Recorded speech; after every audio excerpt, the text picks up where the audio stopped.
రోహిణిని మనోజ్ని చితక్కొట్టిన మీనా, షాక్లో ప్రభావతి, ఆనందంలో బాలు. అసలు ఇదంతా ఎలా జరగబోతుందో తెలుసుకోవాలనుకుంటే ఇప్పుడే మా ఛానల్ తప్పకుండా సబ్స్క్రైబ్ చేసుకుని మా వీడియోని ఒక లైక్ చేయండి. పక్కనే ఉన్న గంట సింబల్ మీద క్లిక్ చేసి నోటిఫికేషన్స్ ఆల్లో పెట్టుకోండి. అప్పుడే మేము చేసే వీడియోలు మీకు రోజు వస్తాయి. ఇంకా మనోజ్ మీద చితక్కొట్టడంతో మీనా, ప్రభావతి అయితే వెళ్ళి చైర్ కింద దాక్కుని ఉంటుంది. అప్పుడే ఇలా కొడుతూ ఉంటే రోహిణి అయితే ఇంటికి వస్తుంది. ఏంటి మీనా ఇలా కొడుతున్నావు? ఆపు, మా ఆయన్ని కొడుతున్నావు ఏంటి నువ్వు? అసలు ఏమనుకుంటున్నావు నువ్వు అని ఇక రోహిణి రెచ్చిపోవడంతో, వచ్చావా దానికి కూడా 2 పడాలి అని ఇక మీనా అయితే రోహిణిని మరియు మనోజ్ని ఇద్దరిని కొడుతూ ఉంటుంది. ఇక అప్పుడే ఇద్దరిని కొట్టేశాక ప్రభావతి దగ్గరికి అయితే బెల్ట్ తీసుకుని రావడంతో ప్రభావతి అయితే ఇంకా అలా ఉండిపోతుంది. అదేంటిది ఇలా ఉండిపోయారని చెప్పేసి ఇక బెల్ట్ చిక్కు లేపబోతుంటే అప్పుడే ఇక ప్రభావతి అయితే మీనా మీనా ఏంటి అలా ఉండిపోయావేంటి? ఏం ఆలోచిస్తున్నావు? నించునే నా ఆలోచనలోకి వెళ్ళిపోయావా ఏంటి అని ఇక మీనానైతే కదుపుతూ ఉంటుంది ప్రభావతి. ఇక మీనా అయితే, ఓ మిమ్మల్ని నేనేం చేయలేదా అంటే ఇదంతా నా కలనా?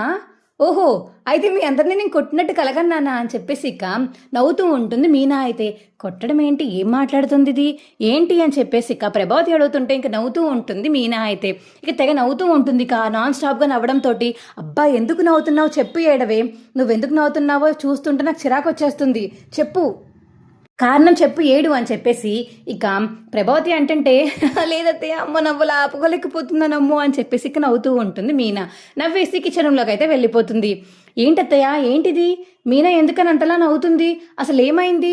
ఏమో నాకేం తెలుసు రోహిణి, నేను కూడా ఇప్పటిదాకా దీన్ని తిడుతూ ఉన్నాం, నేను మనోజ్ గాడు. సడన్గా ఇప్పటిదాకా సైలెంట్గా ఉండి ఒకేసారి నవ్వుకుంటూ వెళ్ళిపోయింది. అసలు ఏమైందో అర్థం కావట్లేదు అని ప్రభావతి అంటుంటే, అదేంటి చెప్పకుండా నవ్వుతుందండి అత్తయ్య, అదే కదా నాకు అర్థం కావట్లేదు అని ఇక ప్రభావతి అంటుంది. అప్పుడే ఇక బాలు అయితే వస్తాడు. ఏమైంది ఏంటి, ముగ్గురు మీటింగ్ పెట్టారు ఏంటి, ఏమైందా? మీ ఆవిడకి పిచ్చి పట్టిందిరా, పిచ్చి పట్టినట్టు నవ్వుకుంటుంది, అలా కిచెన్ రూమ్లోకి వెళ్ళి నవ్వుతుంది, కావాలంటే వెళ్ళి చూడు అని ప్రభావతి అనడంతో బాలు అయితే ఇక మీనాని పిలుస్తాడు. మీనా ఏమైంది, ఎందుకు అంతలా నవ్వుతున్నావు, నాకు చెప్పవా నేను నవ్వుతాను అని బాలు అడుగుతుంటే, ఏం లేదండి అని ఇంక చెప్పకుండా నవ్వుతూ ఉంటుంది.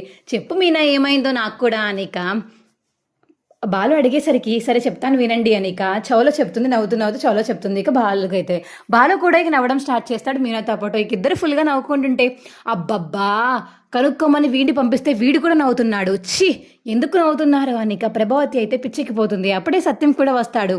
ఏంట్రా ఇద్దరు నవ్వుతున్నారేంటి, ఏమన్నా మీ అమ్మ మంచి పని చేసింది ఏంటి ఇంతలా నవ్వుకుంటున్నారు అని సత్యం అడుగుతుంటే, అది కాదండి బాబు, ఇందాక నుంచి ఇలా నుంచి నవ్వుతూనే ఉంది, కారణం ఏంటి అంటే చెప్పట్లేదు, ఏంటండి తిని ఇలా తయారైంది అని సత్యంకి చెప్తుంటే ప్రభావతి, ఏం పర్లేదులే ప్రభా, నవ్వుకొని వాళ్ళు నవ్వుకుంటే నీకేంటి, అయినా కారణం చెప్పినా నువ్వు నమ్మవు, ఇక నీకేంటి బాధ, వాళ్ళు నవ్వుకుంటే నవ్వుకొనివ్వచ్చు కదా అని చెప్పేసి సత్యం చెప్పడంతో, అబ్బా కారణం చెప్పి నవ్వుకోవచ్చు కదండి, కారణం చెప్తేనే నీకేంటి, నువ్వు వాళ్ళ నవ్వుని పాడు చేస్తావు, ఇంకా ఆపై అని సత్యం అంటాడు ప్రభావతితో. ఇక మీనా బాలు అయితే ఫుల్గా నవ్వుకుని లోపలికి అయితే వెళ్ళిపోతారు.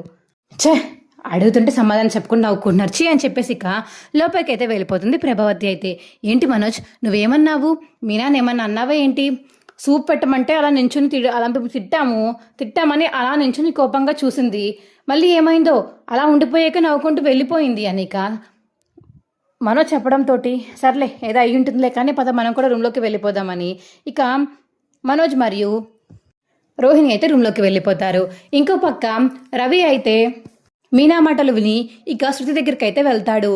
శృతి ఇంటికి వెళ్ళగానే ఇక శోభ చూసి, అదయ్యా అది అని చెప్పేసి ఇక రవి అంటుంటే, ఏమైంది అసలు? శృతి ఏం చెప్పలేదు, శృతి వచ్చి ఇక 4 రోజులు ఉంటాను అని చెప్పేసి రూమ్లోకి వెళ్ళి పడుకుంది, ఫీవర్గా ఉందని చెప్పేసి. మీ ఇద్దరికి ఏమన్నా గొడవ అయిందా రవి అని చెప్పేసి శోభ అడుగుతుంటే, అదేం లేదత్తయ్య, ఒకసారి నేను శృతి దగ్గరికి వెళ్ళొచ్చా అని చెప్పేసి రవి అడిగేసరికి, వెళ్ళు పైన రూమ్లో ఉంది అని సురేంద్ర అంటాడు. రవి అయితే థ్యాంక్ యూ అని చెప్పేసి ఇక పరిగెత్తుకుంటూ పైకి వెళ్తాడు శృతి దగ్గరికి వెళ్ళి, శృతి ఐఎమ్ వెరీ సారీ శృతి, నేను కావాలని చేయలేదు, ఈరోజు చాలా పెద్ద మీటింగ్ ఉంది, మీటింగ్ కూడా కాదది, నీకు ఎలా చెప్పాలి, ఓనర్స్ అందరూ మాట్లాడుకుంటే షెఫ్స్ మేము వంట చేయాలి, ఇవాళ ఎవరు బాగా చేస్తే వాళ్ళకే పెద్ద ఫుడ్ డెలివరీ ఆర్డర్ ఇస్తారు, నెక్స్ట్ నుంచి మనకు వస్తూనే ఉంటాయి, ఇంకా నాకు కొంచెం ప్రమోషన్ వచ్చి శాలరీ కూడా పెరుగుతుంది శృతి. మనం ఎక్కడికైనా ట్రిప్‌కి కూడా వెళ్ళొచ్చు అని ప్లాన్ వేశాను. సడెన్‌గా నువ్వు ఈ రోజు మానేయమంటే నా ఉద్యోగమే పోయేది కదా! నీకు రవి అంటుంటే, అయినా నేనెందుకు రవి? నీకు మీ నీతు ఉంది కదా! అక్కడికి వెళ్ళి తనతోనే ఉండు. తనతోనే కాపురం చేసుకో. నా దగ్గరికి రావాల్సిన అవసరం లేదు. నువ్వు రెస్టారెంట్‌లో ఉండు అని చెప్పేసి ఇక శృతి అంటుంటే, అబ్బా! అలా కాదు శృతి. నేను నీకేం చెప్పాను? తను జస్ట్ బాస్ మాత్రమే. నేను తనని ఏ పరంగా ఏ విధంగా తనని అసలు అలా చూడట్లేదు. నువ్వు నన్ను తప్పుగా అర్థం చేసుకోకు శృతి. నువ్వే నాకు ఇష్టం అని చెప్పేసి ఇక రవి అంటుంటే, నీ మాటలు నీవన్నీ కట్టుపెట్టు. ఇక్కడికి రావాల్సిన అవసరం లేదు. నీకు నా మీద అంతగా ప్రేమగా ఉంటే నువ్వు అసలు ఉద్యోగం మానేసేవాడివి ఇవాళ. పోతే పోనివో జాబ్, ఇంకా నీకు ఏ జాబ్ దొరకదా? మా అమ్మ నాన్న నీతో పెట్టిస్తారు. లేకపోతే మనమే లోన్ తీసుకుని కొత్త రెస్టారెంట్ పెట్టుకోవచ్చు. ఎందుకని నువ్వు ఇవాళ నన్ను వదిలేసి వెళ్ళిపోయావు కాబట్టి నీతో మాట్లాడను అని శృతి అనేసి ఆ పక్కకి వెళ్ళి నించుంటుంటే, ఇక రవి అయితే మోకాల మీద కూర్చుని, శృతి ఒక్కసారి వెనకాతలు తిరుగు అని రవి అడిగేసరికి, ఏంటి ఇప్పుడు వెనకాల తిరుగుతున్న కోపం పోతుందా అని వెనకాల తిరుగుతుంది ఇక శృతి అయితే. ఇక రవిని చూసి, ఏంటి రవి ఇది, డైమండ్ రింగ్ కొన్నావా నా కోసం? అవును, నువ్వంటే నాకు చాలా ఇష్టం. నీ మీద లవ్ని ఎక్స్ప్రెస్ చేద్దాము, నీ బర్త్డేకి ఇద్దాము అని కొన్నాను. కానీ నీకు కోపం వచ్చి వెళ్ళిపోయావు కదా, ఇప్పుడు ఈ రింగ్ ఇవ్వక తప్పట్లేదు అని చెప్పేసి రవి అంటుంటే, రవి రింగ్ కోసం అని చెప్పేసి నేను యాక్సెప్ట్ చేస్తాను అనుకుంటున్నావా? అయ్యయ్యో అలా కాదు శృతి, ప్లీజ్ శృతి, నీకు దండం పెడతాను. నువ్వు అంటే నాకు చాలా ఇష్టం శృతి. నువ్వు ఇంట్లోంచి వెళ్ళిపోతే నా మనసులా లేదు. ప్లీజ్ శృతి అని చెప్పేసి ఇక రవి అడిగేసరికి, సరే అని చెప్పేసి ఇక రవిని అయితే హక్ చేసుకుంటుంది శృతి. ఏంటి హక్ చేసుకున్నావు, నన్ను కోపం పోయినట్టేనా అని రవి అడుగుతుంటే, కోపం పోయింది రవి, కానీ నువ్వు తెచ్చిన డైమండ్ రింగ్ కోసం కాదు, నువ్వు చూపిన ఎఫెక్ట్స్ కోసం. నా కోసం అక్కడి నుంచి ఇక్కడ దాకా వచ్చావు, మోకాల మీద కూర్చుని నాకు ఎక్స్ప్లెనేషన్ ఇచ్చావు, నేనంటే నీకు ఎంత ఇష్టమో చెప్పావు. అందుకని నీ ఎఫర్ట్స్ చూసి నేను మళ్ళీ పడిపోయాను రవి అని చెప్పేసి ఇంకా రవిని అయితే హక్ చేసుకుంటుంది శృతి. సరే పద మన ఇంటికి వెళ్దామా అనిక రవి అడిగేసరికి, సరే పద వెళ్దామా అని చెప్పేసి ఇక శృతి రవి కిందకి వచ్చేస్తారు.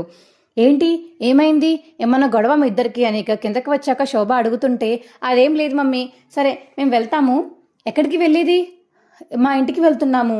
ఏంటి 4 రోజులు ఇక్కడే ఉంటానని వచ్చావు కదా, మళ్ళీ ఇంటికి వెళ్ళిపోతావా అనిక శోభ అడిగేసరికి, అవును మమ్మీ, నేను జస్ట్ మామూలుగా వచ్చాను, అన్న 4 రోజులు ఉంటానని, రవి బిజీ ఏమో అని ఇక్కడ ఉంటామనుకున్నాను. రవి ఇప్పుడు ఫ్రీ అయిపోయాడు, సో అందుకే వెళ్ళిపోతున్నాం మమ్మీ, వెళ్తున్నాను, బాయ్ మమ్మీ అని చెప్పేసి ఇక శృతి రవి అక్కడి నుంచి వెళ్ళిపోతారు. ఏంటి శోభ ఇలా జరిగింది? అల్లుడు గారిని కూడా 4 రోజులు ఇక్కడే ఉంచేసుకుందామని పైకి వెళ్ళమని చెప్పాము, కానీ అల్లుడు గారు శృతిని బతంలాడి ఇక్కడి నుంచి తీసుకువెళ్ళిపోయారో లేకపోతే ఏమన్నా మాట్లాడి వెళ్ళిపోయారో నాకు అర్థం కావట్లేదు. అనుకున్న ప్లాన్ ఏమి సక్సెస్ అవ్వట్లేదు. వీళ్ళకి గొడవ పెడదామని చూస్తున్నాము. అల్లుడు గారిని మన కూతుర్ని ఇక్కడే మనం వేరుగా కాపురం పెట్టించేద్దామని చూస్తున్నాము, అయినా సరే వీళ్ళు మాత్రం రావట్లేదు. ఏంటిది ఇలా జరుగుతుంది? మంచిగా గట్టిగా ప్లాన్ చేయాలి సారీ అనిక శోభ మరియు సురేంద్ర అయితే మాట్లాడుకుంటూ ఉంటారు. ఇక శృతిని తీసుకువెళ్ళి ఇంటికైతే వెళ్ళిపోతాడు రవి అయితే. ఇక అది చూసి మీనా అయితే హారతి ఇవ్వడానికి వెళ్తుంది. ఆ ప్రభావతి అయితే ఆపేసి, ఏయ్ నువ్వెందుకు ఇస్తావే, నేను ఇస్తాను, అయినా నువ్వు మాట్లాడుకోవట్లేదు కదా, నువ్వెందుకు ఇస్తావు హారతి, నేనే ఇస్తాను లెగ్గు అని ఇక మీనా చేతిలో హారతి లాక్కొని ఇక రవికి శృతికి అయితే హారతి తీసి లోపలికి రమ్మని చెప్తుంది ప్రభావతి అయితే. అవునా, ఇందాకెవరో శృతి వెళ్ళిపోయాక తిట్టుకున్నారు, ఎవరో అది అనిక మీనా అంటుంటే, ఇంకెవరై ఉంటారులే మీనా, ఆంటీయే తిట్టుకుని ఉంటారు నన్ను అని చెప్పేసి మీనాకి సపోర్ట్ చేస్తూ మాట్లాడుతుంది శృతి. ఏంటి మళ్ళీ ఇద్దరూ కలిసిపోయారా? కలిసిపోతే కలిసిపోతాం, ఇప్పుడు మీకేంటి ఆంటీ, నేను మీనా ఎప్పుడు ఫ్రెండ్సే, మమ్మల్ని తక్కువ చేసి చూడకండి, మమ్మల్ని తక్కువ చేసి మాట్లాడకండి. మీకు ఎంతగా రోహిణి ఇష్టమైతే రోహిణి వాళ్ళతోనే ఉండండి.